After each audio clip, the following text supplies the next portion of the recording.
दूसरी हो जो हमारी स्वयं की है। तो जो हम दुनिया को दिखा रहे हैं वो पर्सनैलिटी कौन सी है? हमारे भौतिक शरीर की।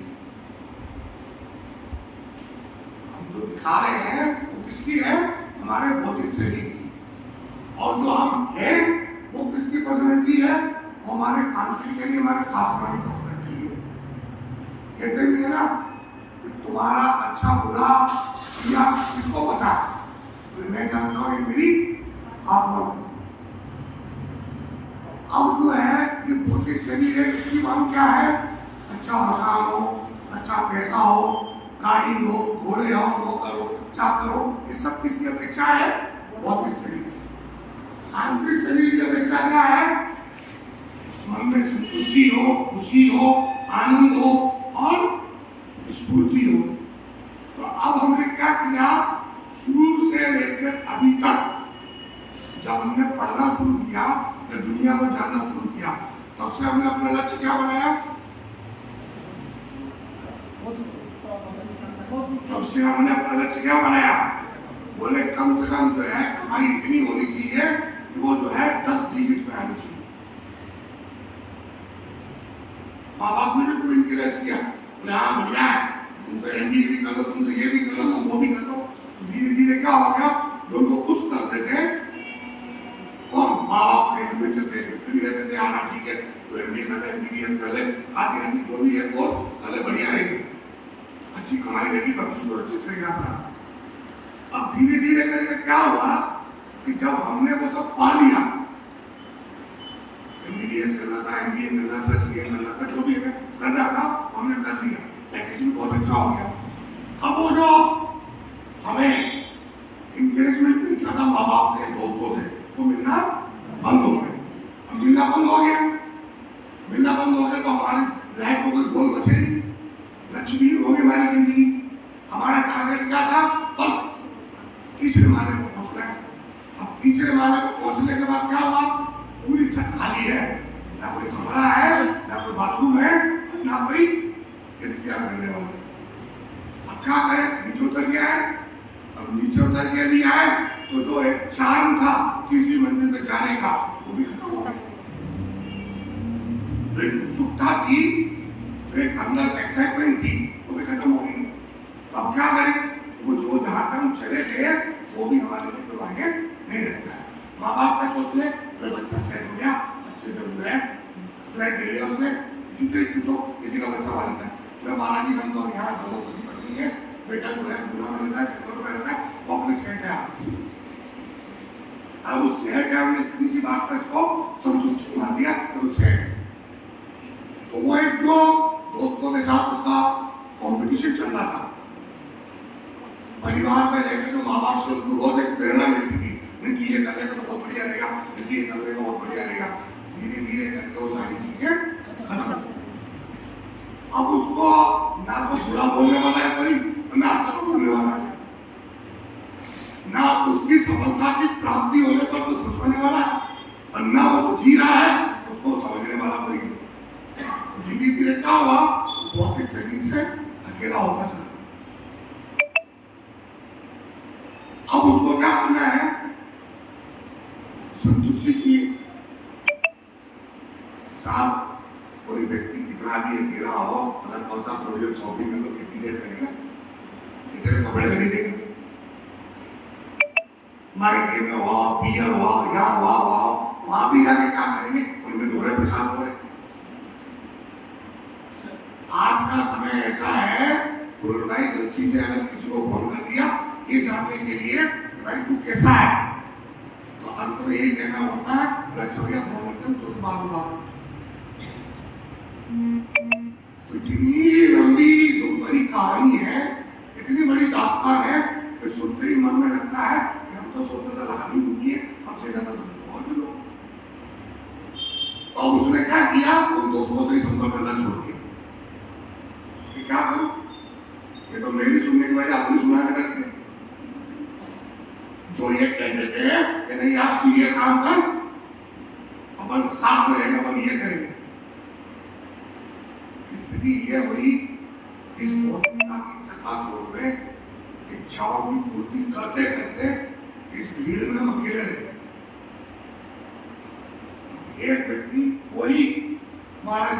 पूछा, हमारा ने उनसे कहा कि बेटा थोड़ा धर्म किया, क्या करना है जी, थोड़ा धर्म किया। तो अब वो इतने सालों से जो है कॉर्पोरेट जगह में था, आईटी कंपनी वगैरह मल्टीनेशनल कंपनी में काम कर रहा था।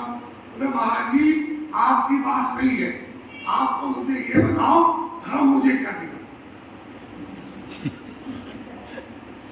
आपने कहा धर्म करो, अच्छी बात है, मानता हूं मैं, लेकिन अब आप मुझे ये बताओ धर्म मुझे क्या देगा। बोले मैं अगर 1 घंटा स्टॉक एक्सचेंज पर बैठता हूं तो लगभग 1 घंटे के अंदर 1 लाख रुपया कमा लेता हूं। 1 घंटे में जाकर एलआईसी का काम करता हूँ, पोस्ट ऑफिस का काम करता हूँ, तो जाकर 2-3 जो है पॉलिसी बेच जाता हूँ। सब्जी मंडी में सब्जी बेचने जाता हूँ, 100-200-500 रुपये कमा के ले आता हूँ। आप कह रहे रोज 1 घंटा धर्म किया कर, 1 घंटा मुझे धर्म क्या देगा। महाराज ने कहा वो उस लड़के के लिए जवाब था और हमारे लिए भी जवाब। धर्म बेटा तुझे आपकी शांति दी, धर्म जो है ये आपको शांति देगा। क्यों कि तू अभी तक दूसरों के लिए जीना था, धर्म करना जितने से शुरू करेगा तो जिससे अपने लिए जीना शुरू कर देगा, और जो व्यक्ति अपने लिए जीना शुरू कर देता है उससे बड़ा इस संसार में सुखी कोई नहीं। हम दुखी क्यों है? मम्मी क्या कहेगी, पापा क्या कहेगी, पत्नी क्या कहेगी, अरे कहेगी क्या सभी की बात कहेगी, राम नाम सत्य होना कहेगी। आप जब तक कमाते रहोगे तब तक सबसे प्यारे हो। जिस दिन गलती से आपने कमाई नहीं हुई और जिसको तुम अपनी लक्ष्मी पत्नी धर्म पत्नी जान मां पता नहीं क्या 25 रुपए खिलाते हो, एक बार भी घर से पानी नहीं उतरी, तुम्हारे काम नहीं चलता। देखो उनका कमलेश की दुकान में भीड़ लगी रहती, राकेश की पुस्तकनी, अब उससे अगर पूछो तो ये थोड़ा सा काम कर लेना, अरे मेरे को टाइम ना मिलता, घर के काम इतने हैं। अगर उसको बोलो तो ऐसे, अगर उसको बताना हो तो पूरे गाँव में बता देगी। अब तू ये बता भाई, तो कमलेश की दुकान कब चलेगी, तो राकेश की दुकान कब चलेगी? तो तेरे पास इतना काम है तो तू घर से भी निकल पाती है, तो तुझे कैसे पता है? मैं उनकी पत्नी मिली थी वो बता रही, हम जो तुम्हारे लिए मर रहे हैं उसकी कोई कीमत नहीं है। उनकी पत्नी ने तुम्हें बता दिया और तुमने वो मान लिया और उठाकर आपको चेप दिया, तो तुम्हारे काम नहीं चल रहा। तो धर्म हमें क्या करेगा? आत्मिक शांति देगा। एक बार जो है एक मुनि महाराज एक घर पर आग में ले गए। एक मुनि महाराज एक घर पर आग में ले गए।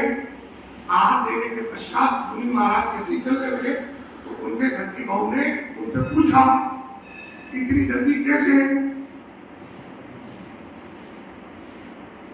मुनि महाराज ने कहा कि जीवन का कोई भरोसा नहीं। ठीक है, अब जब उसने पूछा, महाराज को भी लगा ये धर्मात्मा है, तो उसने महाराज जी ने पूछा कि भाई तुम एक बात बताओ, ताजा खाना खाते हो कि बासा खाते हो? महाराज जी बासी खा रहे थे। ससुर जी खड़े हुए, महाराज जी मेरी बासा खाना खाते हो, सुबह शाम को जो है ताजा खाना बना खाती। महाराज जी अपनी तरफ देखा, अच्छा लगा हुए, कोई बात नहीं। बोले तुम्हारी आयु कितनी है? लड़की ने कहा 16 साल।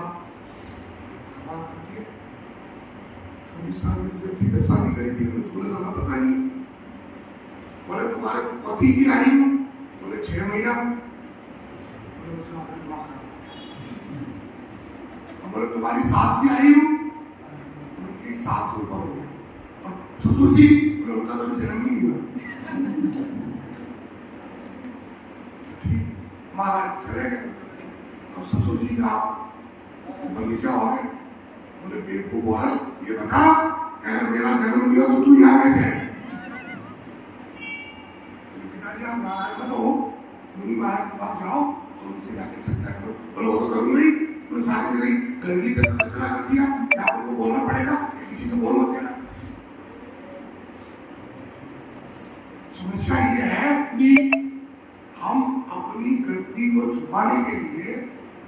बात को छुपाने के लिए मुनि महाराज को भी वैसे ही बनाने की कोशिश करते हैं, या वैसा ही बोलने की कोशिश करते हैं। अब गए हो महाराज जी, बैठे हो तो महाराज जी आप अभी मेरे निवास को पधारे थे आहार के लिए? हाँ, तो आप तो सही टाइम पर आए थे, लेकिन मेरी बहू ने पूछा कितनी जल्दी गए थे, तो आपने कह दिया कि उम्र जीवन का भरोसा नहीं, तो समझ में नहीं आया।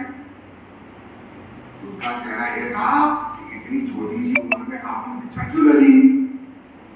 तो मैंने उसको बोला जीवन का भरोसा नहीं है। बोले आपने उससे पूछा, बोले वो तो रोज सुबह शाम को टाइम जो है ताजा खाना खाती है, वो आपसे कभी बासा खाना खाती है।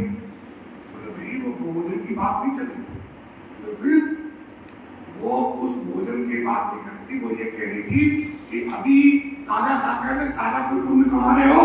बोले नहीं महाराज जी, अभी तो बासा पुण्य खा रहे हैं, पिछले दिन में खा रहे हैं, नया कुछ भी नहीं।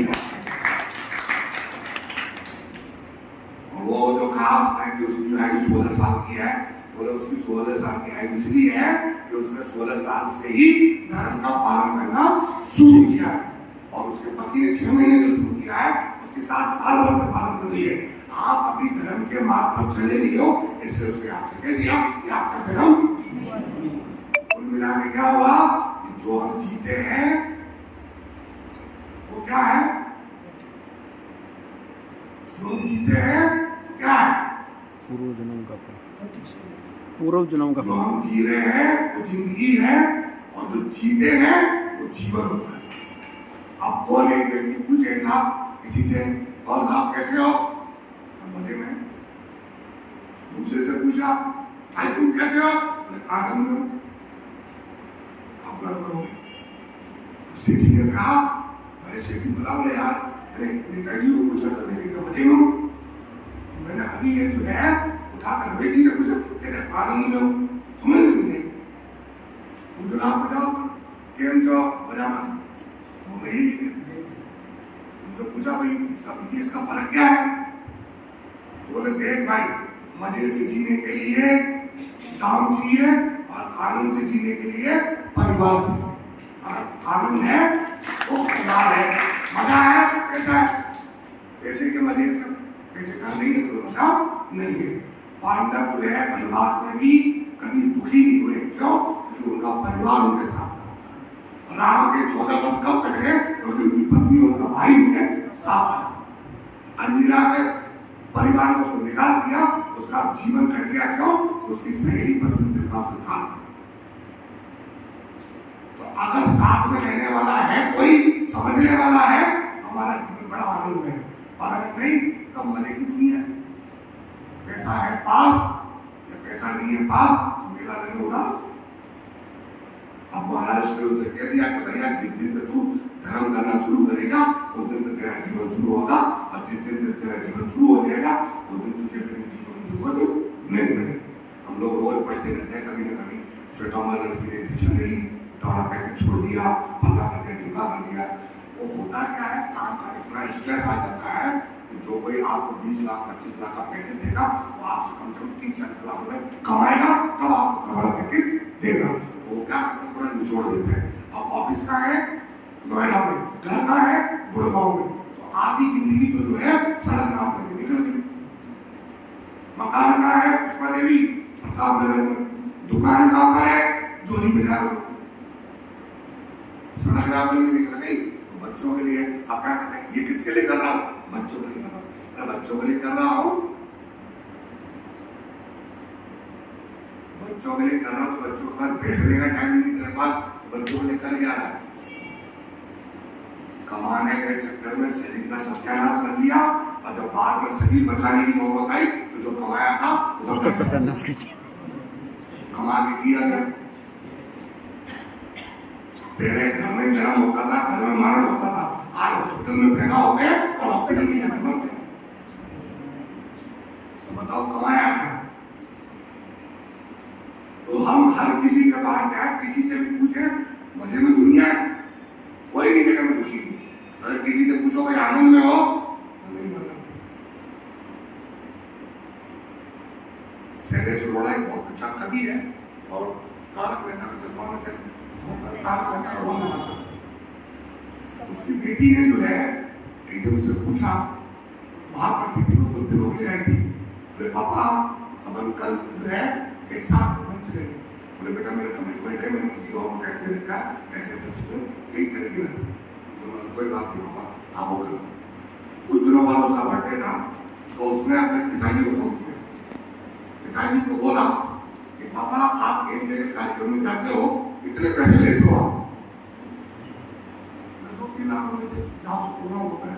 कितनी देर लगती है? लगभग 2 घंटा तो रहते ही हो। तो अगर आपको मेरे साथ 2 घंटे गुजारने हो तो मुझे आपको कितने पैसे देने पड़ेंगे?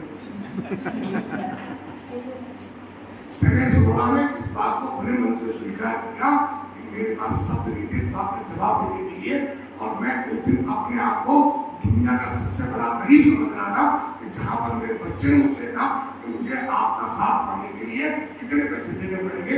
अब आप सोचो कि अगर आपके घर में एक बच्चा है और आपके पास उसके पास गुजारने के लिए 10 मिनट नहीं है, क्या काम का पैसा और क्या काम का परिवार। हम बहुत आसानी से कह देते हैं आप तुम्हारे लिए कर रहे,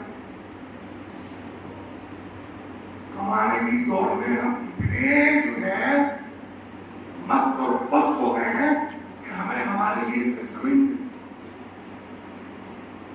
कल मैंने एक बात कही थी कि जीवन में एक लक्ष्य होना चाहिए, एक गुरु होना चाहिए, एक भगवान होना चाहिए। मैं कुछ पढ़ रहा था, बहुत मार्मिक है, उसी पर चर्चा नहीं करूंगा। 2 कारण है हम हमारे लक्ष्य से भटक ही जाते हैं, क्योंकि हमारा मन जो है बहुत विचार वाला है। हमारे दिमाग में इतने विचार चलते रहते हैं कि एक समय में कितनी बार 66 बार हमारे परिणाम बदल जाते हैं। कितनी बार? एक समय में 66 बार।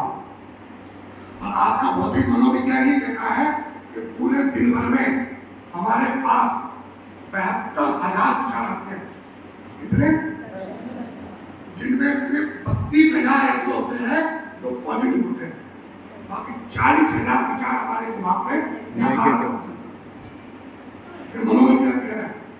और जैन दर्शन क्या कह रहा है? एक समय में 66 बार परिणाम बदलते रहते हैं। उसका कारण क्या है?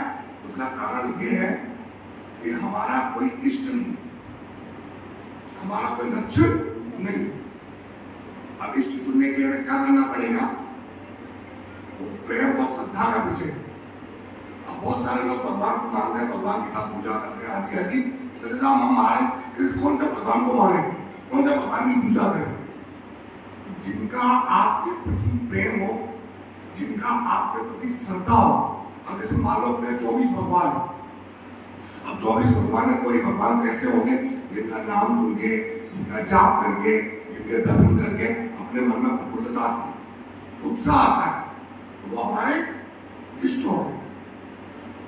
अब हमारी विडंबना क्या है कि हम सारे भगवानों को राजी करना चाहते हैं। मैं आपसे ये नहीं करूँगा सब भगवान को मत मानो, लेकिन एक लक्ष्य होना चाहिए, एक इष्ट होना चाहिए। अब आप उन इष्ट की पूजा आराधना करोगे तो आपकी एकाग्रता बढ़ती है। वो एकाग्रता बढ़ने से क्या होगा कि आप अंतर में यानी अपने आंतरिक जुड़ाव पैदा होता रहेगा। हम बहरंग में डूबते जाते हैं साहब। अरे आप पता है तो लोग जानते हैं मेरे इतने फॉलोवर हैं,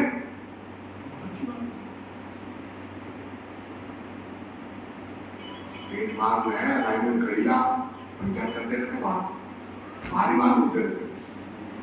एक दिन घर की ओर पहुंचे, उनमें जैसी आदत है उन्होंने कह दिया, बच्चों से पूछा तो तुम्हें पता है जवाहरलाल नेहरू कौन थे? बच्चे बेचारे सीधे करके कहा पता नेहरू जी कौन है? बेटा घर में घुसे रहते हो, अभी बाहर भी निकला करो। चुप रहे। दूसरे दिन पीछे देखते रहे, खड़ीला जी मिल गए। फिर उन्होंने पूछा तुम्हें पता है भारत के प्रथम राष्ट्रपति कौन थे? बड़ा परेशान, हमेशा घर में घुसे रहते हो, बाहर भी जाए। 2 बार हो गया, 3 बार हो गया, बच्चे आज मेरे साथ में, अगर आपने गलती से 1-2 बार उनको पीछे कर दिया तो तीसरी बार जवाब होगा उनके पास, सोचना होगा इस बात के लिए कि वो जवाब नहीं देंगे। तीसरी बार जैसे ही खरीदारी पहुंचे वो बोले इससे पहले ने कह दिया अंकल जी पता है आपको बबलू का सबसे डिग्री बुखार है, तो बबलू कौन है? मैंने तो बारी बार घूमते रहते तो निकल के आ गए, बबलू आपका 6 साल का बेटा है। तो हमें दुनिया की तो बहुत चिंता है, अपने बारे में चिंतन का मदद होगा।